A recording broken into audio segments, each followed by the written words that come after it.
Viewers, আশা করি সবাই ভালো আছো। আমি তিলক চলে এসেছি তোমাদের কাছে। এর আগের যে আমি ক্লাসগুলো নিয়েছিলাম ভেক্টর স্পেস, সাবস্পেস, বিভিন্ন প্রবলেম, সেগুলো তোমরা যারা দেখোনি অবশ্যই দেখে নেবে, ডেসক্রিপশন বক্সে লিঙ্কগুলো দেওয়া আছে। আজকে আমি যেটা করব, নতুন একটা portion, system of linear equation. একটা সিস্টেম অফ লিনিয়ার ইকুয়েশন বিভিন্ন রকম কেস হয়। ইউনিক সলিউশন হতে পারে, নো সলিউশন হতে পারে, ইনফাইনাইট মেনি সলিউশন হতে পারে। কোন কেসে ইজিলিতে কী করে বের করব কোন সলিউশনটা আছে। ওকে, তাহলে স্টার্ট করা যাক। System of linear equation. একটা সিস্টেম অফ ইকুয়েশন জেনারেলি এইভাবে লেখা হয়, a11x1 a12x2 plus a1n xn equal to b1, a21x1 a22x2 a2n xn equal to b2। তাহলে dot dot dot am1 x1 am2 x2 plus dot dot dot amn xn equal to bm। ওকে, এই যে system of equation, এখানে unknown কোনগুলো, x1 x2 xn, মানে তোমাকে x1 x2 xn, এই যে number of n unknown, এই আননোনের ভ্যালুগুলো বের করতে হবে। যদি তুমি ভ্যালুগুলো বের করতে পারো তাহলে সলভ করে কমপ্লিট হয়ে গেল। এবার এই যে সিস্টেম অফ ইকুয়েশন, এর সলিউশন আদৌ থাকতেও পারে, আবার সলিউশন নাও থাকতে পারে। ফার্স্ট কেস, এই যে সিস্টেম অফ ইকুয়েশন, এটাকে কিন্তু আমরা ম্যাট্রিক্স ফর্মে লিখতে পারি। এটাকে আমি লিখতে পারি ax ইকুয়াল টু b। ওকে, যেখানে এটাকে বলবো কোএফিশিয়েন্ট ম্যাট্রিক্স। কি বললাম? Coefficient matrix. বিটা হচ্ছে আননোন ভেক্টর, আননোন ভেক্টর, আর বিটা হচ্ছে তোমার একটা ফিক্সড ভেক্টর। ওকে, তাহলে এই যে সিস্টেম, এবার কোএফিশিয়েন্ট ম্যাট্রিক্সটা কি করে পাবে? দেখো, তোমাকে যদি এই system of equation, suppose equation number 1, এখান থেকে তুমি কিন্তু ওর কোএফিশিয়েন্ট ম্যাট্রিক্সটা বের করতে পারবে। এ যদি কোএফিশিয়েন্ট ম্যাট্রিক্স হয় তাহলে সেটাকে এইভাবে লিখবে, a11 second, a12 dot dot dot a1n a21 a22 a2n dot dot dot am1 am2 amm। ওকে, তাহলে এটা একটা m ক্রস n ম্যাট্রিক্স তুমি পেয়ে গেলে। তাহলে এটাকেই বলছি আমি কোএফিশিয়েন্ট ম্যাট্রিক্স। এবার আমার কোশ্চেন, এই আননোন ভেক্টরটা কি? আননোন ভেক্টর হচ্ছে x, সেটা তোমার সমস্ত আননোন টার্মগুলো x1 x2 xn। ওকে, এটা হচ্ছে আননোন ভেক্টর। আর বিটা কি? বিটা হচ্ছে একটা ফিক্সড ভেক্টর, যেটা তোমার দেওয়া থাকবে b1 b2 bm। ওকে, তাহলে এই যে সিস্টেম অফ ইকুয়েশন, যে এক নাম্বারটাকে, সেটাকে কিন্তু আমি এই ফরম্যাটেও লিখতে পারি। দেখো, এবার যদি এই ম্যাট্রিক্সটা, হ্যাঁ, এই ম্যাট্রিক্সটা যদি স্কোয়ার ম্যাট্রিক্স হতো, suppose m equal to n হয়ে যেত, তাহলে যদি স্কোয়ার ম্যাট্রিক্স হতো তাহলে, এবং তার সাপোজ ধরলাম যে এই ম্যাট্রিক্সটা স্কোয়ার ম্যাট্রিক্স। ওকে, মানে A be a square matrix, এবং det of A not equal to 0। Okay, যেহেতু এর ডেট ভ্যালু 0 নয়, তাহলে তার ইনভার্স এক্সিস্ট করবে। তাহলে দেখো, এখানে x ইকুয়াল টু বি আছে, আমি কি করলাম, এ ইনভার্স দিয়ে গুণ করে দিচ্ছি। তাহলে A inverse into A, x equal to b. তাহলে এখান থেকে তুমি কি পাবে? এটা মানে আইডেন্টিটি, মানে এক্স ইকুয়াল টু, এখানে এ দিয়ে গুণ করতে হবে, এ ইনভার্স বি। তাহলে x equal to a inverse b. তাহলে তুমি কিন্তু অলরেডি একটা সলিউশন পেয়ে গেলে। ওকে, কি বললাম, এটাকে বলা হয় ম্যাট্রিক্স মেথডের সলিউশন। কি বললাম, যদি এই ক্যাপিটাল এ কোফিশিয়েন্ট ম্যাট্রিক্স, এই ম্যাট্রিক্সটা যদি স্কোয়ার ম্যাট্রিক্স হয় এবং তার ডেট ভ্যালু যদি নন জিরো হয়, তাহলে তুমি ম্যাট্রিক্স মেথডে কিন্তু সলভ করতে পারছো। ওকে, এটা তোমরা জাস্ট জেনে রাখো। এবার আমি কি করে ফার্স্ট এবার আসছি, দেখো একটু মুছে দিই। এই যে system of equation ax equal to b, okay, এটাকে সিস্টেম অফ ইকুয়েশন বললাম। এই সিস্টেম অফ ইকুয়েশনের আদৌ সলিউশন আছে না নেই কি করে বুঝতে পারবো? যদি এই সিস্টেম অফ তিনটা কেস হয়, একটা সিস্টেম অফ ইকুয়েশনে তিনটি কেস হতে পারে। কি কি? এক number unique solution, number to know solution, number three infinitely many solution. ঠিক আছে, তাহলে যে কোনো system of equation, linear system of ইকুয়েশনে কিন্তু এই তিনটে কেসের মধ্যে যে কোনো একটা কেস হবে। আইদার ইউনিক সলিউশন মানে একটাই সলিউশন থাকবে, নো সলিউশন মানে সলিউশনই এক্সিস্ট করছে না, বা ইনফাইনাইটলি মেনি সলিউশন। ওকে, এবার একটা সিস্টেম অফ ইকুয়েশনটাকে আমি বলবো কনসিস্টেন্ট। কি বললাম? কনসিস্টেন্ট। কখন বলবো? যদি এই সিস্টেম অফ ইকুয়েশনটার has a solution. Has a solution মানে কি? ইউনিক সলিউশন থাকতে পারে বা তোমার ইনফাইনাইটলি মেনি সলিউশন থাকতে পারে। তাহলে এটা কি? Unique or infinitely many.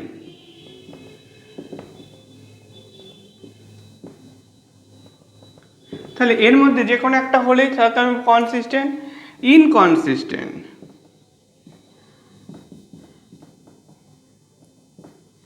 তাহলে ইনকনসিস্টেন্ট কখন বলবো?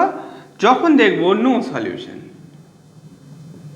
মানে ওই সিস্টেম অফ ইকুয়েশনের সলিউশনই এক্সিস্ট করছে না, তাহলে সেক্ষেত্রে আমি কি বলবো? ইনকনসিস্টেন্ট। ওকে, তাহলে ক্লিয়ার একটা সিস্টেম অফ ইকুয়েশন কখন কনসিস্টেন্ট, কখন ইনকনসিস্টেন্ট। এবার ইনকনসিস্টেন্টটা ক্লিয়ার হয়ে গেল।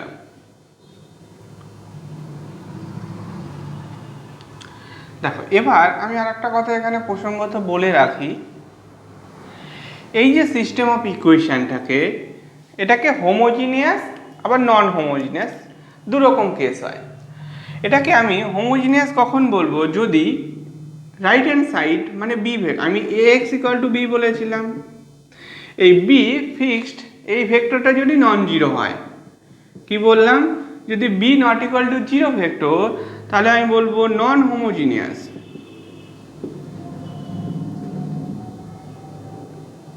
কি বললাম? সেটাকে নন হোমোজিনিয়াস। আর যদি বি ইকুয়াল টু জিরো হয়ে যায় তাহলে homogeneous. Homogeneous system of equation. Okay, তাহলে আমরা সেটা পরে কেসে আসবো। এবার আমি চলে আসছি, দেখো তাহলে এটাকে কি বলেছিলাম? এটা হচ্ছে coefficient matrix. Next augmented matrix. Augmented ম্যাট্রিক্সটাকে ডিফাইন করা হয় এ বার দ্বারা। অগমেন্টেড ম্যাট্রিক্স কি? দেখো, আমরা কোফিশিয়েন্ট ম্যাট্রিক্স পেয়েছিলাম। কি ম্যাট্রিক্সটা পেয়েছিলাম? A11, A12, A1n, A21, A22, A2n, AM1, AM2, AMn। দেখো, এটা তোমার কি ছিল? এটা তোমার ছিল হচ্ছে কোফিশিয়েন্ট ম্যাট্রিক্স। এবার তুমি যদি এই কোফিশিয়েন্ট ম্যাট্রিক্সের সঙ্গে বি যে ভেক্টরটা সেটাও অ্যাড করে দাও, B1, B2, Bm।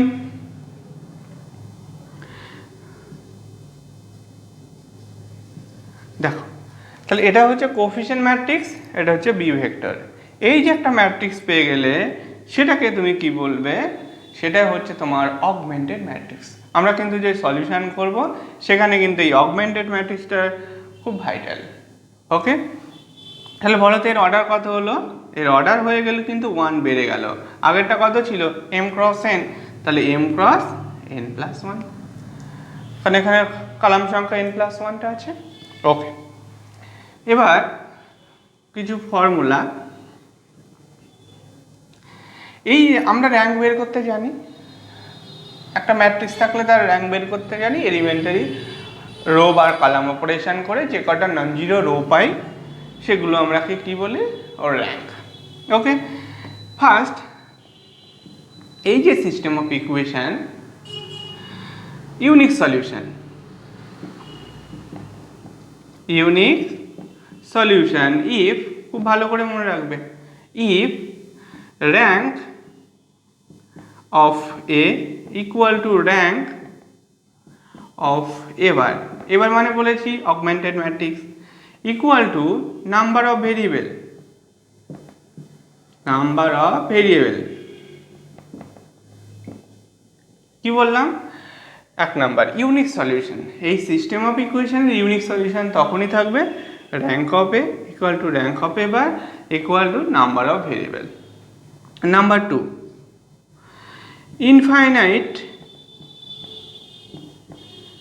infinitely many solution if rank of a equal to rank of a bar, rank of a rank of a bar কিন্তু সমান হতে হবে, দুটোর ক্ষেত্রে দেখো same, less than number of variable, number of variable। আচ্ছা বলো তো এই যে ইকুয়েশন এখানে লিখেছি 1 নাম্বার, সেখানে নাম্বার অফ ভেরিয়েবল কটা আছে? n খানা, ঠিক আছে? এখানে n হচ্ছে মানে কি x1 x2 xn, এগুলো তো নাম্বার অফ ভেরিয়েবল। তাহলে এখানে কিন্তু তাহলে কি ইনফাইনাইটলি মেনি সলিউশন কখন থাকবে? Rank of A equal to rank of A bar less than number of variable. তাহলে আর একটা বাকি আছে 3 নাম্বার, নো সলিউশন। তাহলে কখন no solution? if rank of a not equal to rank of a bar, আর তুমি যদি দেখতে পাও rank of a not equal to rank of a bar তাহলে নো সলিউশন। ওকে, তাহলে এখান থেকে কিন্তু আমি একটা জিনিসও বলতে পারি, মানে একটা সিস্টেম অফ ইকুয়েশন কনসিস্টেন্ট হবে কখন বা কনসিস্টেন্ট হবে না কখন, বা ইনকনসিস্টেন্ট। তাহলে কনসিস্টেন্ট মানে rank of A equal to rank of এবার, দেখো দুটোর ক্ষেত্রেই এক, তাহলে এটা কনসিস্টেন্ট। ইনকনসিস্টেন্ট কখন? যখন এই দুটো সমান হচ্ছে না। তাহলে এই যে আমি যে ফর্মুলাটা লিখলাম এটা কিন্তু খুবই ইম্পর্টেন্ট একটা ফর্মুলা, খুবই কাজে লাগবে। ওকে, তাহলে unique solution rank of A equal to rank of A bar number of variable, infinite solution rank of A equal to rank of A bar less than number of variable, no solution if rank of A equal to rank of A bar. Okay, এটা কিন্তু non homogeneous system of equation. Okay, হয়ে গেল, তাহলে এটা সবাই note করে নাও, খুবই important. এবার আমি চলে এসেছি হোমোজিনিয়াস। দেখো ভালো একটা কথা, একটা সিস্টেম অফ ইকুয়েশন হোমোজিনিয়াস যদি থাকে, মানে এগুলো সমস্তই জিরো আছে, হ্যাঁ, তাহলে এটাকে বলেছিলাম হোমোজিনিয়াস। ওকে, তাহলে এই যে হোমোজিনিয়াস সিস্টেম অফ ইকুয়েশন এর ক্ষেত্রে কি নো সলিউশন থাকতে পারে? এর ক্ষেত্রে কিন্তু না। দেখো এই যে ইকুয়েশন x1 x2 xn এগুলো 0 0 0, এই প্রত্যেকটা ইকুয়েশন স্যাটিসফাই করছে। 1 নাম্বার ইকুয়েশনের প্রত্যেকটা ইকুয়েশন 0 0 0 স্যাটিসফাই করছে, সো 0 0 0 ইজ সলিউশন। এই ইকুয়েশনে কিন্তু একটা সলিউশন হচ্ছে। এবার কোশ্চেন 0 0 বাইরে কি সলিউশন এক্সিস্ট করে? যদি করে, ভালো করে শুনবে, যদি করে তাহলে কিন্তু অসংখ্য করবে, মানে ইনফাইনাইটলি মেনি করবে। ওকে, আর যদি না করে তাহলে শুধুমাত্র এটাই থাকবে। তাহলে একটা হোমোজিনিয়াস সিস্টেম অফ ইকুয়েশনে কিন্তু তুমি দুটো কেস পাবে। কি কি কেস? 1 নাম্বার ইউনিক সলিউশন, আর 2 number infinitely many solution. Okay, দেখো ইউনিক সলিউশন ইনফাইনাইট। এবার ইউনিক মানে কি, একটাই আছে। এবার আমি তো জানি জিরো আছে, জিরোতে স্যাটিসফাই করছে, তাহলে যখন ইউনিক হবে তাহলে অনলি জিরো জিরো জিরো, শুধুমাত্র জিরো জিরো জিরো। আর যখন ইনফাইনাইটলি মেনি আছে মানে এর বাইরেও একটা আছে, মানে has a non zero solution, zero solution. Okay, তাহলে এটাও কিন্তু অনেক সময় ওইভাবে বলে দেয় যে has a non zero solution কখন আছে, মানে ইনফাইনাইটলি মেনি সলিউশনের কেস, বা এটাকে বলে ট্রিভিয়াল সলিউশন। শুধুমাত্র ট্রিভিয়াল সলিউশনটা কখন আছে, যখন সেটা ইউনিক সলিউশন। ওকে, এই হচ্ছে কেস। তাহলে মুছে দিচ্ছি। এবার তাহলে এখানে কি করে বের করব যে ইউনিক সলিউশন আছে না তোমার আছে ইনফাইনাইটলি মেনি সলিউশন আছে? সেম একই কেস। দেখো এখানে কিন্তু তোমার ইনকনসিস্টেন্টের গল্প হলো না, মানে এটা কিন্তু অলওয়েজ বি ট্রু, হ্যাঁ, যে র্যাঙ্ক অফ এ আর র্যাঙ্ক অফ এবার এটা কিন্তু সবসময় ট্রু, কারণ এদিকে ডান দিকে জিরো আছে। একটা জিরো কলাম এন্ট্রি অ্যাড করা তার র্যাঙ্কে কিন্তু কোনো এফেক্ট পড়ে না, তার জন্য আমাকে কিন্তু এই পোর্শনটা দেখারই দরকার নেই। তাহলে একটা homogeneous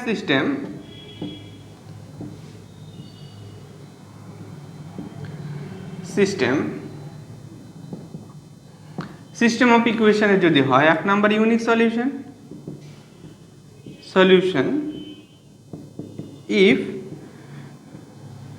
rank of A equal to number of variable, মানে র্যাঙ্ক অফ এও যা হবে, নাম্বার অফ ভেরিয়েবলে যদি সেম হয়, তাহলে এখান থেকে তুমি কি বলতে পারবে, ইউনিক সলিউশন, মানে সেটা একমাত্র জিরো সলিউশন। এবার সেটা যদি স্কোয়ার ম্যাট্রিক্স হয় তাহলে কিন্তু আর একটু চেঞ্জ হয়ে যাচ্ছে। নাম্বার 2 ইনফাইনাইটলি মেনি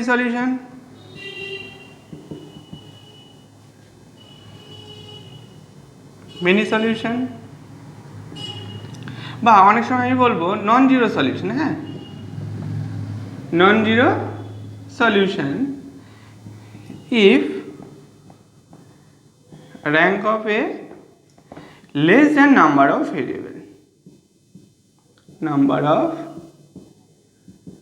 ভেরিয়েবল, ব্যাস। তাহলে এই হচ্ছে হোমোজিনিয়াস সিস্টেমের ক্ষেত্রে কিন্তু দুটো পার্ট। Okay, next. এবার সাপোজ অনেক সময় কোশ্চেনগুলো এরকম দিয়ে দেয়, মানে তুমি এই হোমোজিনিয়াস সিস্টেমের, আমরা জানি এক্স ইকুয়াল টু বি, তো এবং এই এটাকে দেখতে পাচ্ছ তোমার কি স্কোয়ার ম্যাট্রিক্স, মানে এন ক্রস এন আছে। তাই যদি তোমার একটা স্কোয়ার ম্যাট্রিক্স দেওয়া থাকে, তাহলে কিন্তু তুমি এর ডেট ভ্যালু দিয়েই কিন্তু ক্যালকুলেট করতে পারবে। ওকে, দেখো আমরা জানি এর ডেট ভ্যালু যদি নট ইকুয়াল টু জিরো হয়, তাহলে এর র্যাঙ্ক কত হবে, A be a n cross n matrix এবং ডেট ভ্যালু নন জিরো, তাহলে র্যাঙ্ক কত, র্যাঙ্ক অফ এ মানে হচ্ছে এনই হয়ে যাবে।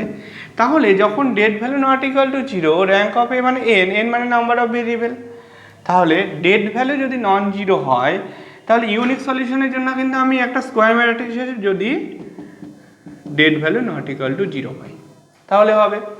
আর ইনফাইনাইটলি মেনি সলিউশন যদি det value equal to zero হয়, এটা কিন্তু স্কোয়ার ম্যাট্রিক্স, কারণ স্কোয়ার ম্যাট্রিক্স না হলে তো তুমি ডেট ভ্যালু বের করতে পারবে না। তাহলে এটাই কিন্তু একটা ক্রাইটেরিয়া বলে ইউজ করা যায়।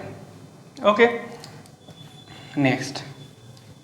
তাহলে আশা করি বুঝতে পারলে। এবার আমি আসছি এই যে হোমোজিনিয়াস সিস্টেম অফ ইকুয়েশন, খুব ভাইটাল কেস। কি বললাম, এই যে হোমোজিনিয়াস সিস্টেম অফ ইকুয়েশন, এর ক্ষেত্রে আমি দুটো সলিউশন বললাম, এক number unique solution, number 2 infinitely many solution. Okay, দেখো ইনফাইনাইটলি মেনি সলিউশন, সেই সলিউশনগুলোকে আমি ধরলাম এই সেটের মধ্যে রেখে দিচ্ছি। ওকে, এটাকে আমি এক্স এ হিসাবে নাম দিলাম। কি বললাম, x A B the solution space of the system of equation. তাহলে দেখো এর মধ্যে কিন্তু always be zero zero zero, এটা টার্মটা কিন্তু আছেই, এর বাদ দিয়েও আরও অনেক টার্ম আছে। তাহলে বলো তো এই যে সেটটা এটা ভেক্টর স্পেস ফর্ম করবে কি না? বলো কি বললাম, x A B the solution space of the system of homogeneous equation. এই হোমোজিনিয়াস সিস্টেমের ইকুয়েশনের সলিউশন স্পেসটা এটা ভেক্টর স্পেস ফর্ম করবে কি না? হ্যাঁ, অলওয়েজ বি এটা একটা ভেক্টর স্পেস ফর্ম করবে। এবার ভেক্টর স্পেস ফর্ম করবে মানে এটাকে আরও যেটা আমি ঠিকঠাক বলতে চাই, এটা is a subspace of R to the power n. Okay, R to the power n এর কিন্তু একটা সাবস্পেস হবে, কারণ এর র্যাঙ্ক আর এন এর সাথে সমান হবে না, এর থেকে কিছু ছোট হবে, কিন্তু এই যে subspace of R to the power n মানে একটা ভেক্টর স্পেস ফর্ম করে। তো এটা কিন্তু মনে রাখবে, the solution of A homogeneous system of equation forms A vector space. এবার সাপোজ তোমাকে বললো যে একটা নন হোমোজিনিয়াস যদি থাকতো তাহলে কি হতো, এখানে বি1 বি2 বিএন আছে, তাহলে কি এরা ভেক্টর স্পেস ফর্ম করতো? Answer no. কেন না? কারণ দেখো এটা নন হোমোজিনিয়াস সিস্টেম অফ ইকুয়েশনে তুমি ইনফাইনাইটলি মেনি সলিউশন পেতে, কিন্তু তখন কিন্তু এই 0 0 0টা কিন্তু পেতে না। ওকে, কি বললাম, 0 0 0 কিন্তু পেতে না। তার জন্য কিন্তু যা system of non homogeneous system of equation সলিউশনগুলো একটা ভেক্টর স্পেস ফর্ম করে না। ওকে, তাহলে এক্সে পেলে এবং এটা ভেক্টর স্পেস তার ডাইমেনশন পেলে। এবার একটা ইম্পর্টেন্ট একটা থিওরাম আমি যেহেতু চলে আসলো বলে রাখি, খুবই important. A system of homogeneous equation x equal to b, sorry homogeneous মানে x equal to 0, ওকে, একটা সিস্টেম অফ হোমোজিনিয়াস ইকুয়েশন আছে, তাহলে আমি তো এ ম্যাট্রিক্সটা জানি কত, ওর র্যাঙ্ক বের করতে পারবো। তাহলে র্যাঙ্ক অফ এ ভালো করে রাখবে, rank of A plus rank of X A, হ্যাঁ মানে এই যে এক্স এ পেলাম তার rank equal to number of unknown। খুবই ইম্পর্টেন্ট, রিয়েল অ্যানালাইসিসে মোস্ট ইম্পর্টেন্ট একটা থিওরাম। ম্যাট্রিক্স বলো, লিনিয়ার ট্রান্সফরমেশন বলো, যে কোনো জায়গাতে এটা খুবই ইউজফুল। কি বললাম, rank A plus rank of X equal to number of unknown. Okay, ঝটপট এটা লিখে রাখো বা নোট করে রাখো, খুবই ইম্পর্টেন্ট। এবার আমি একটা প্রবলেম করা যাক, আশা করি মোটামুটি সব ইয়েগুলোই হয়ে গেছে। সিস্টেম অফ ইকুয়েশন কী করে সলভ করবে, কখন ইউনিক, কখন নো, কখন infinitely many.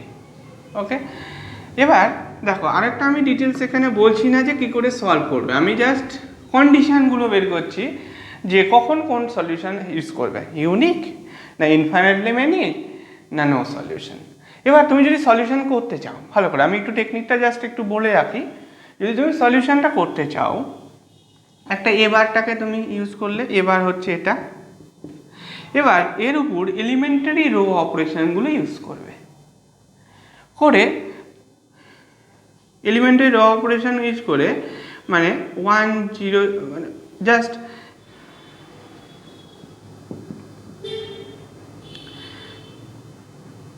Row reduced equal ম্যাট্রিক্সটা তুমি বের করার চেষ্টা করবে। মানে 1 যা আছে এরকম থাকলো, মানে এগুলো সব 0 হবে, এরকম করার তুমি চেষ্টা করবে।